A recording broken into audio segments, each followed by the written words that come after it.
Two. I can't believe this is the first time I've been to the Temple of Esna, which is the domain of the god Khnum Ra.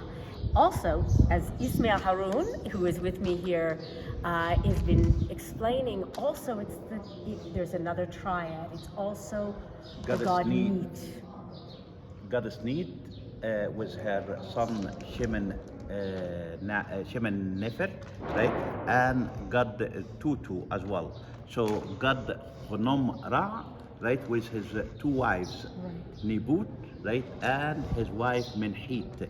But what's amazing about this temple is it was started, well, maybe as far back as Thutmose III, but mainly Ptolemaic and Roman.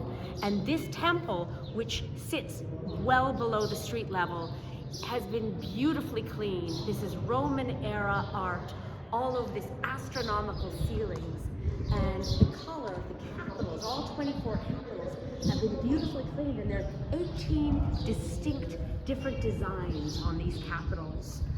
This is, to me, I am so surprised. This beats the beauty of Dendera. Sorry, my favorite temple, but it is small. It's just the hypostyle hall that remains at Esna, but it is spectacular. The design, the artistry, and Imagine, that the temple is nearly 9 meters below the ground right now. So all the rest of the temple is supposed to be under those houses over there, right?